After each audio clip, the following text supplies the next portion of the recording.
Donald Trump anunciou que os Estados Unidos da América fizeram 3 ataques no Irão, nomeadamente a infraestruturas essenciais do ponto de vista nuclear. Eu no dia de hoje venho apenas trazer algumas informações que eu recolhi. Não ouçam esta análise numa lógica de que tem um especialista ou militar ou do ponto de vista de relações internacionais, do ponto de vista de relações diplomáticas, não tem um especialista deste lado sobre esse assunto.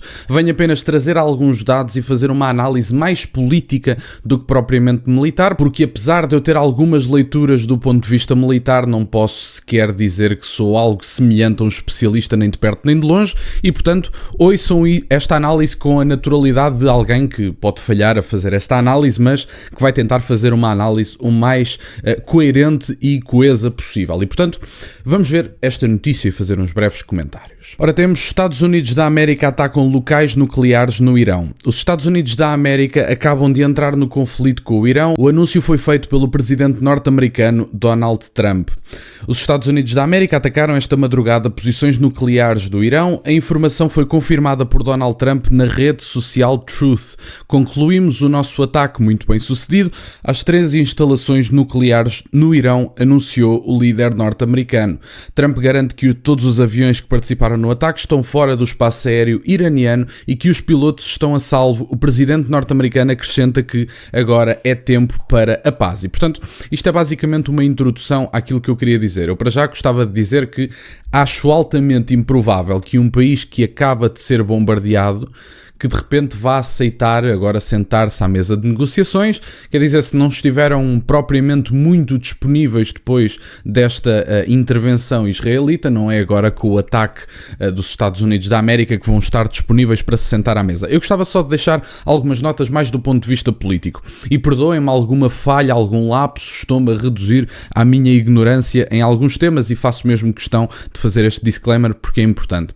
Donald Trump em 2011 acusou na altura o presidente de não ter capacidade de negociar e por isso iniciar uma guerra no Irão. É importante que se diga.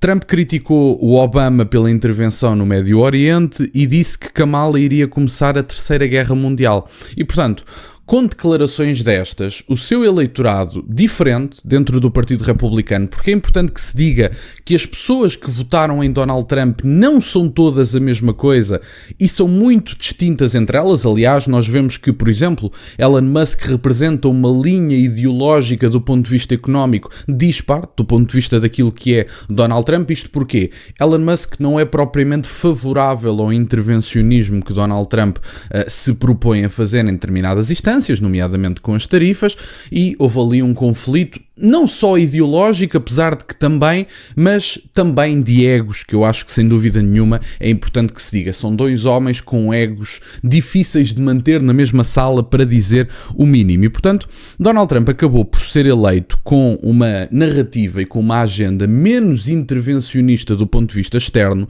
e acabou por ser eleito com esta questão do anti-guerra, de que ele iria resolver conflitos. Obviamente que uma parte do seu eleitorado, e eu não sou seu eleitorado, mas acho que tenho que fazer esta crítica, acaba por se sentir traído com o ataque que aconteceu no dia de ontem. E isso não tem que ver com aquilo que se considera ser a legitimidade do Irão ter armas nucleares. Ninguém diz que tem, aliás, obviamente que não tem no meu entender. Estamos a falar de um regime que efetivamente é reconhecido por todos vós, por várias circunstâncias e aliás por várias ligações a determinados grupos. Aquela palavrinha que eu não posso dizer aqui no YouTube, que vocês já sabem. E, portanto, eu não estou a dizer que o Irão tem legitimidade para ter arma nuclear. Agora, Donald Trump não pode aparecer publicamente com uma agenda e uns meses depois apresentar-se com outra, que eu acho que isso também é importante. E do ponto de vista político é isso que eu considero. Eu acho que há muitas linhas diferentes, ideologicamente falando, dentro do movimento MAGA, Make America Great Again, que têm visões ideológicas diferentes, mas que estavam unidos por determinadas causas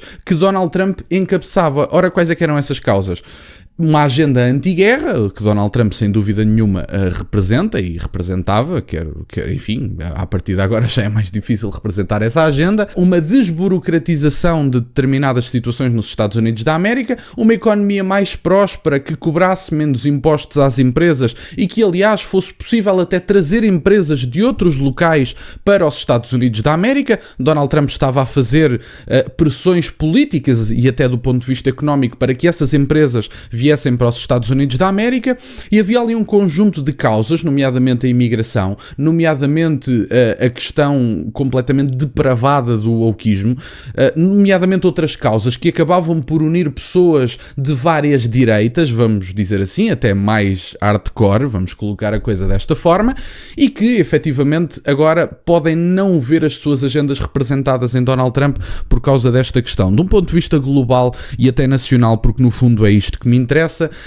às vezes perguntam, bom, mas de que lado é que tu estás nos conflitos? Eu estou do lado de Portugal, não é? Porque isto não é uma fase de grupos da Champions League, isto não é um torneio de FIFA, isto são conflitos a nível mundial que custam vidas, e eu, por definição, sou anti-guerra e a favor de Portugal em todos os conflitos, e portanto a lógica é um bocadinho por aí. Quando quiserem saber do lado em que eu estou do lado de Portugal, porque isto não é uma fase de grupos da Champions League, perdoem-me a expressão. Qual é que é o principal, no meu entender, receio que neste momento Portugal deveria ter? Obviamente que são dois, como é óbvio. Primeiro, o Estreito de Hormuz ser, obviamente, utilizado como arma para as pessoas que estão do lado dos Estados Unidos da América e de Israel, e portanto, aliás, serem utilizados como um todo e criarem até dificuldades a nível internacional, porque estamos a falar de um estreito onde passa 20 a 21% do petróleo negociado a nível mundial, e portanto isto seria um aumento do custo de vida completamente inacreditável e até com poucos precedentes, na verdade. Quer dizer, a verdade é só essa, até porque não é só o combustível diretamente, é tudo o que o combustível transporta. O cabaz alimentar ficará mais caro,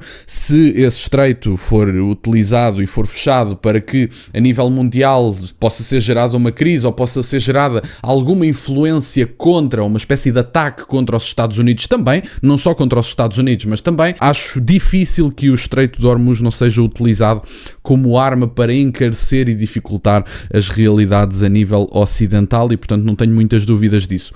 Do ponto de vista de Luís Montenegro e de Portugal, e basicamente isto era o essencial do que eu queria dizer, eu gostava que o Luís Montenegro rapidamente reunisse com o seu governo e que se preparasse para o pior.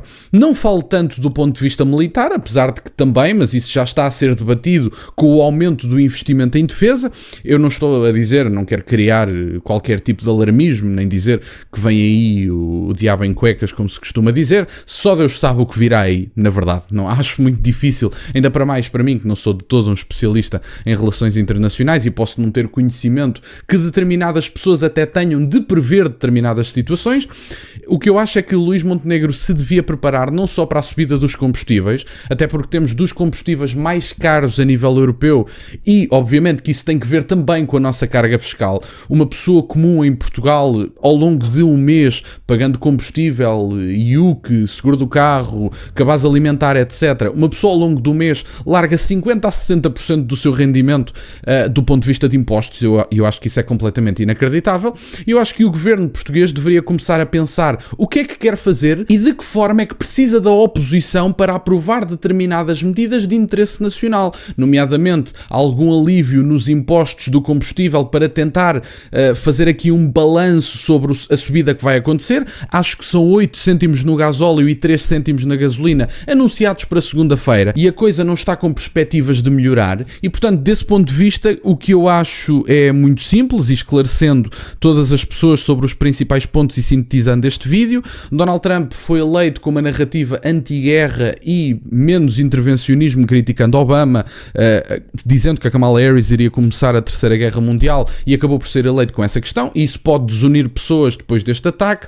Não reconheço, obviamente, legitimidade para um regime como o do Irão ter armas nucleares, ninguém diz isso, longe de mim dizer tal coisa, mas ao mesmo tempo, agora, e sim, isso para mim é o mais importante porque é o meu país, quero medidas concretas e de que é que se precisa da oposição realmente para que Luís Montenegro, por exemplo, falar com André Ventura e até com José Luís Carneiro, para se decidir exatamente o que é do interesse nacional, para que se faça avançar e para que eventualmente se possa colmatar determinadas subidas, nomeadamente do preço do petróleo, para o que pode vir aí, aumento de custo de vida, do cabaz alimentar, dos combustíveis, etc. E portanto, no fundo era isto, meus caros, que eu tinha para partilhar. Eu acho que estamos a entrar numa situação muito complicada, citando o seu professor António Sousa Lara, estamos a entrar numa fase de um conflito policêntrico convergente e, portanto, com vários centros que acabam por convergir num só, e eu acho que a cereja no topo do bolo, do ponto de vista eufemístico, não estou a dizer que isto é um bolo delicioso e que falta a cereja para ficar espetacular, obviamente que é no sentido oposto e metafórico,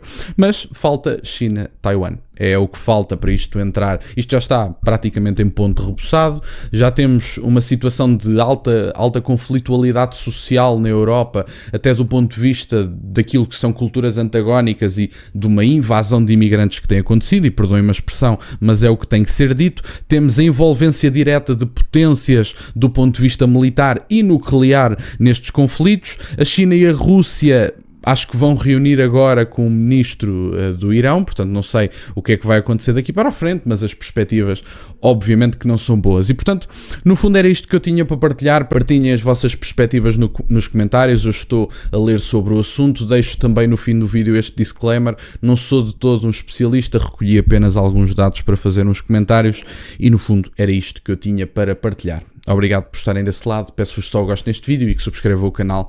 Tem as minhas redes sociais, o MBA na descrição, por acaso de quererem fazer alguma doação. E nunca se esqueçam, meus caros, questionem tudo. Até à próxima.